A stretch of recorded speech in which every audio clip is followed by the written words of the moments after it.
I'm Chandler Chasen with FrontRowFights.com. I'm sitting here with baseball's bad boy, Jose Canseco, at his beautiful Las Vegas home. Jose, everyone's been dying to know about this possible fight, throwdown going on with Shaquille O'Neal. Can you talk to me a little bit about what instigated this, whose idea it was? Is this actually going to happen? Well, I actually want it to happen for sure. Shaquille said that he wanted to fight, he would only fight two people. He would fight Hung Man Choi and myself. Of course, I fought Hung Man Choi about 2.5 years ago. And he's a 7'2", 365-pound giant, the Korean giant who beat me. But, I don't think Shaquille knows what he's getting himself into because he has no experience fighting guys my size, 6'4", 260 pounds. I have experience fighting guys his size. And definitely, he said he wanted to fight me. I tweeted back that I would definitely fight him. Okay. And now we're waiting for his people to say yes or Dana White to put the whole deal together. And I want to fight Shaquille, and I'm waiting to fight Shaquille. I mean, you see what kind of great shape I'm in, even though I'll probably put on about 20 pounds because he does outweigh me by about 9,200 pounds. And he's a lot taller and younger than I am, but of course I'm a lot better looking than Shaquille. I think people would agree to that. So I'm waiting for this deal to go down. I'm in it. Shaquille, I want to fight you. Let's get it done. And let's get out there and see who's really the bad boy of sports here. Hear that, Shaq? I think Jose just called you out.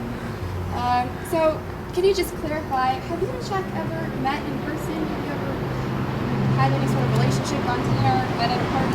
I think I briefly met Shaquille O'Neal many years back when I was playing baseball. So that was probably about 10 years ago. Like I said, he's probably 10 years younger than I am. I'm 47. I think he's 38 or something like that, or 9 years, whatever.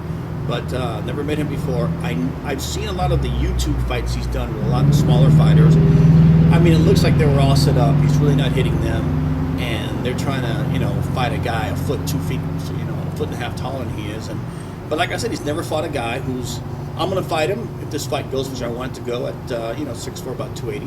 He's going to have a huge fighter in front of him. And whatever style, whatever format, whatever category he wants to fight me under, I will definitely fight him. I think it's going to be a very interesting fight. It's two Goliath men going at it. And I think we can prove finally who's the bad boy of sports. So, Shaq, don't run. I'm here. I'm not going anywhere. Now, can you tell me, what do you feel that your strong suits are? I know you told me that you have a black belt in karate and Muay Thai and Taekwondo. Yes. Well, I think in a perfect world, my specialty is kickboxing. I would love to fight anybody really in the kickboxing arena. That's my specialty. I'm 6'4". I have very fast legs.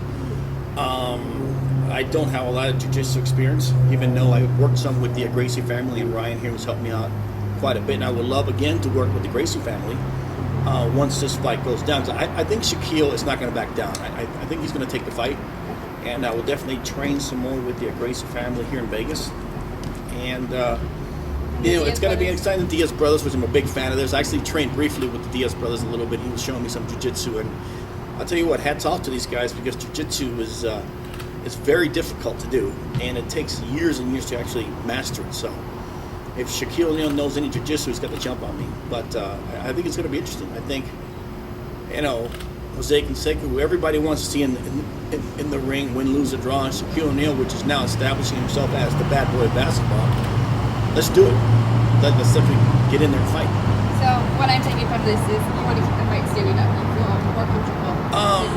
It would be a lot better for me standing up. I don't know what experience Shaquille O'Neal has on the grind. I know he outweighs me by about 100 pounds, but we'll definitely work on that with the Gracie family behind me, with the Diaz brothers showing me some jiu-jitsu. I actually worked a little bit of jiu-jitsu with a guy who was about 320 pounds, but definitely the weight ratio is to the advantage of the heavier guy. You seem fairly confident, so I'm hoping all goes your way. If you do take down Shaq, victory, what's next for you? Do you want to keep going in this fighting world? More fighting, why not? I mean, I've done everything. I've tried everything. I was a Major League Baseball player, set records, MVP, 40-40, wrote #1 bestsellers. I've done acting, reality TV shows. I've basically done it all.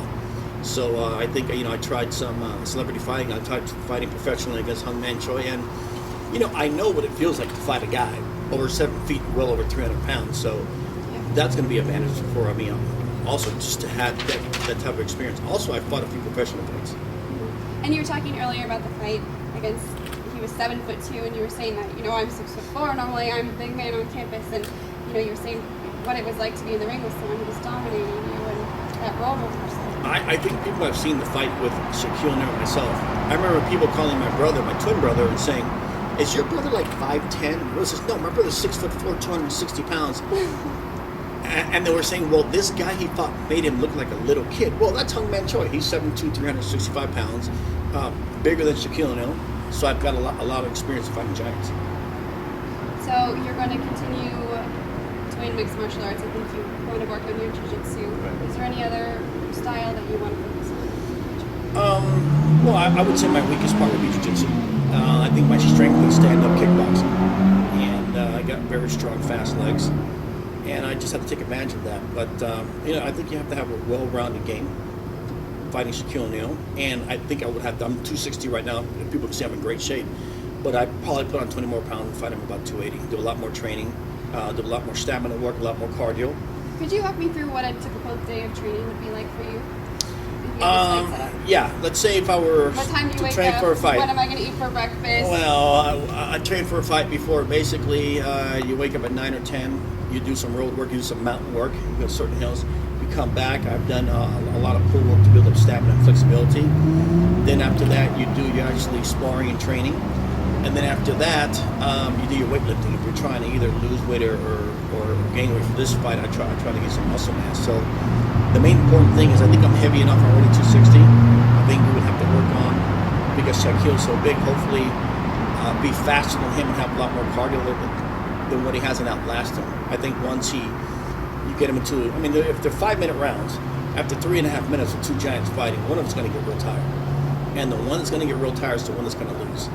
And if you work on your cardio and you could be the guy who is not tired and can throw proper punches and combinations, you will win that fight. So it's about 4 hours a day training. 4 hours a day. And is that every day? Like 7 days a week?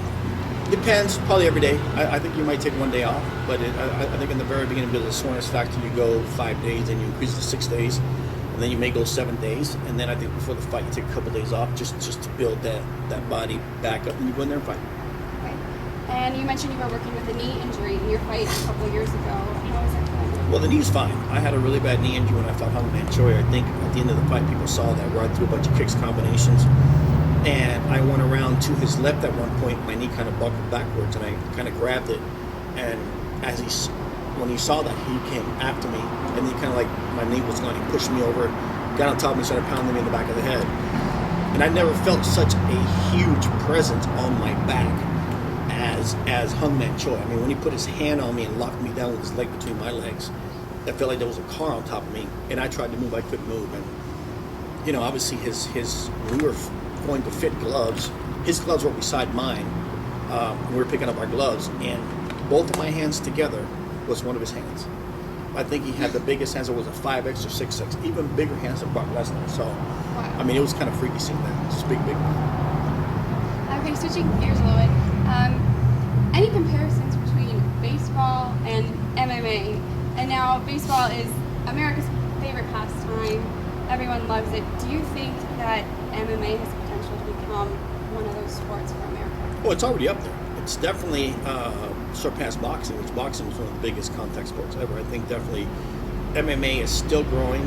It still has a lot of room to grow, but it's still, to me, besides baseball, the most exciting sport to see. Watch the Lesnar-Overeem fight tonight. The pay-per-view, it's a skyrocket, really. The people subscribing to it's going to be incredible. So, for me, I love MMA. I've been watching it forever now. I'm a big fan of Overeem and Lesnar. I hope they don't get hurt, but I want to see one guy knocked out. It's like I said earlier, if it goes to the ground, I think Lesnar has an advantage. If it stays up fighting, I think Overeem, because of his boxing and his quickness and the way he uses his legs and elbows and so forth, he has the advantage. So watch to see what happens. Stand up, Overeem for sure. On the ground, Lesnar has the advantage. Is there one fighter out there right now that you would say your technique is most similar to, or you feel like you identify most with? Overeem, definitely, because to me, he's a very good kickboxer. Very strong, young, powerful. And I kind of tailor myself around him. Good boxer. I use my legs extremely well. I also do that.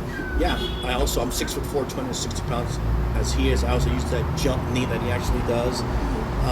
I have more leg combination, front kicks, side kicks, low, high, inside crescent, outside crescent, roundhouses, scorpion kicks. I can do all that at my age.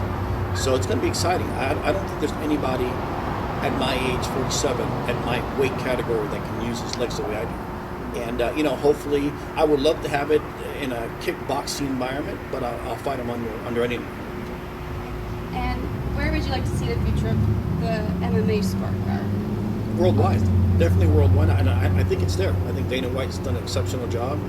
I mean, there's so many viewers, whether it be, and there's really no age limit, kids are watching it, old people, everybody's watching it. What about your 15-year-old daughter? Is she a fan? Yeah, she's a fan, actually, and I'm taking her to the fight tonight. She actually loves it, okay. And she just doesn't want Daddy to get hurt. But she'll probably be there if I fight Shaq for sure. Yeah, I was going to say, she must be nervous seeing you get in the ring. Yeah, she's nervous. She says, "Daddy, you're too old to be fighting. What are you doing in there?" And I said, "Watch this. I'm going to show you what no man can do." So she preferred it when you were playing baseball? Yes, definitely. Yes. So I will get her. Just what do you miss most about playing baseball?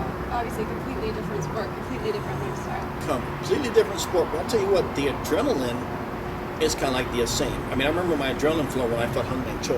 It's just a huge boost of adrenaline goes through your body. Just as when you're in the World Series and facing the Dodgers and you have a 3-2 pitch, it's kind of like the same adrenaline. I'm kind of like an adrenaline junkie. That gets me going.